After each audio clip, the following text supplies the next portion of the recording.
Hello, everyone. I'm Olden in the Way. You join me today in the subterranean lounge, the Crow and Cardinal. It is a sunny but very brisk day. We're in the 20s, which is a damn sight better than it has been of late. Barely cracking 10 degrees the last few days, but now we're on a warm up. It's predicted that it'll be 45 Thursday, which is pretty amazing. We'll take it. Well, today I am enjoying, let's turn this around. This is a Ben Wade pipe. There's Santa and his sleigh right there on the side. I don't know if you can pick that up or not.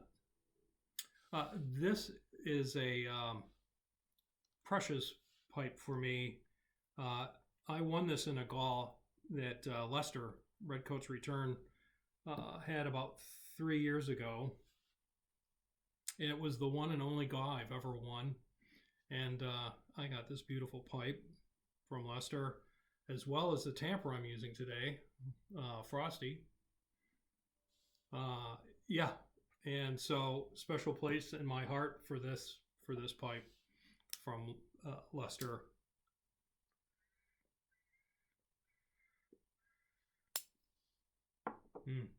And in it, a special blend.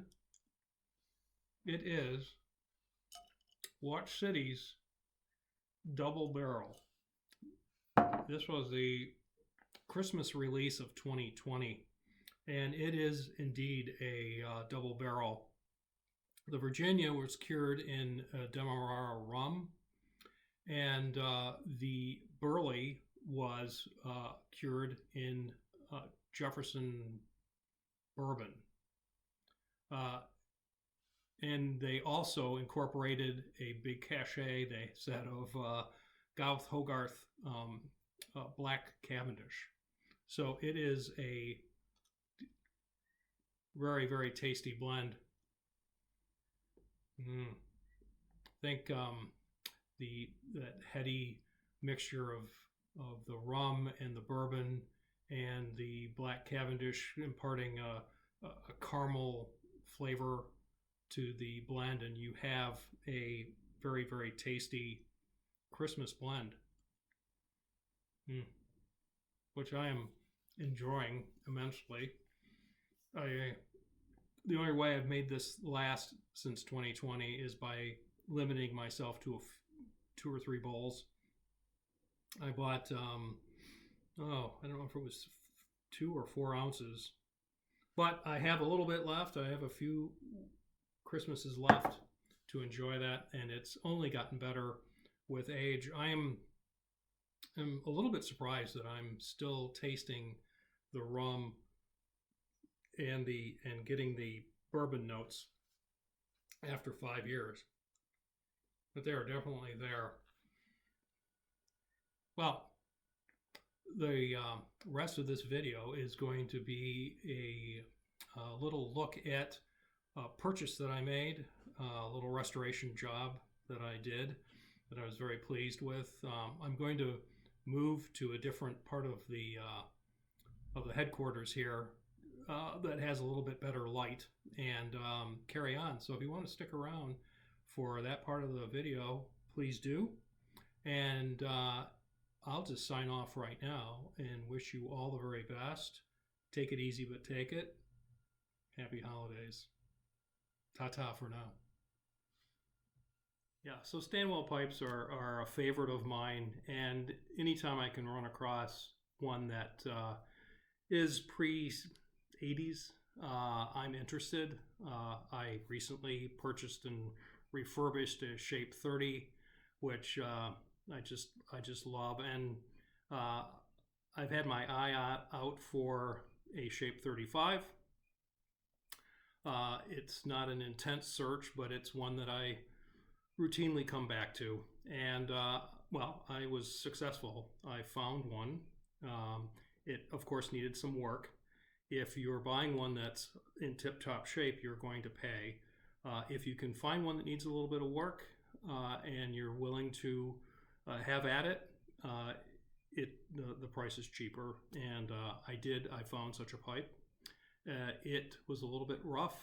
The button was almost on the top side of the stem in the bite zone. The button was almost completely gone, and there were some fairly deep bite marks in the bite zone of the stem, and I was able to make those go away. I rebuilt the button.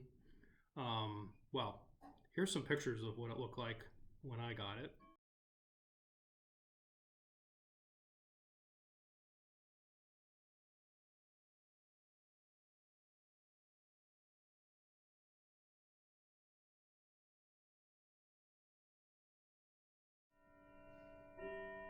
And so this is what it turned out. This is how it turned out. I just love the shape, the texture, quite nice. I was able to restore the Stanwell icon there, the S with the little crown. I was able to get that to pop. Fortunately, it hadn't been worn down too much by the previous owner. And here is the button completely rebuilt, and the stem in the bite zone built up and polished. There's a little bit of a scratch that was deep, and I just left it. But the bite zone, the nibbles were too deep to ignore, and I didn't want to sand too much more off the stem for fear of breaking through to the draft hole, which is always an issue, a potential issue. And yeah, the rim, I did restain it. I cleaned it thoroughly with Murphy's oil soap, and so I lost some of the color in the stain. So I went with a darker stain, which I actually prefer. It's walnut with some French red for highlights. So you may be wondering how I rebuilt the button, and I used a combination of this Starbond. It's a black super glue. It dries very, very hard. This alone will take care of little divots, but if you're building up a detail like a button, this just will not work. It's too viscous.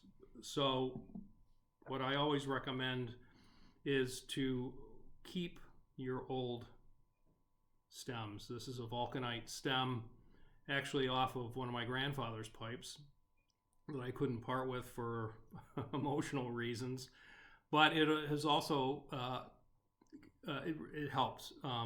So what you do is take a real fine file, and you just start filing away and create a little small pile of dust, and then a drop or so, and mix it with a little, I use a toothpick, and you have to work fairly fast, but you can build up layers on a stem to create that button.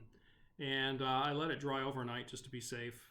Came back, did my filing, my sanding, saw areas that maybe needed a little more, and went through the process again. I think all told, I hit this probably 3 times. Yeah. And so the total restoration time, I'm estimating I had roughly 6 hours. Cleaning and reaming and staining and working on the stem. But well worth it, because now I have a beautiful Shape 35. Next on the list, because pad has hit me, I had kept it at bay for a while, and I just sort of got into the groove, I guess. I happened upon another Danish-made pipe called a Navigator. I'd never heard of the Navigator, but they have a fairly decent reputation, and I like this shape, and I couldn't say no to the price. It was under $40, but it is going to be a bit more of a challenge for me. It has this wonderful stepped stem and a lovely acorn-like shape with this neat little bump here. This shape is just, it's just very, very pleasant. Nice thick bowl. It's a smallish pipe, but the issue is going to be the button. It's for all in effects, it's gone. Whoever owned this pipe really chewed on it. It is just a mess of bite marks, and this is an issue big time. A big chunk missing. This is going to be a challenge. I don't know if I'm going to be able to do this or not, but I'm going to give it a go. I can always put a different stem on here, but I'd like to keep it intact if possible. Yeah, and this is a first for me, showing you guys something before I get to it. I'm typically, I get it in the post and I'm right down into the basement and, well, I should take some pictures of this and do it before and after. And the next thing you know, I'm 2 hours into working on the pipe and it's too late. So, yeah, this is a heads up. I'm not sure when I'm going to be able to devote time to it or how long it's going to take. I've got some ideas in my head for how I'm going to attack this. I'm not going to shorten it. I'm going to try to put it back to where it was. So this is going to be a bit of a, yeah, we'll see. We'll see. I'm ready to go. I'm ready to get to it, and I'm hoping for good results. So it's a cool little pipe. So anyway, thanks for stopping by and seeing work in progress and the finished product there. And Merry Christmas.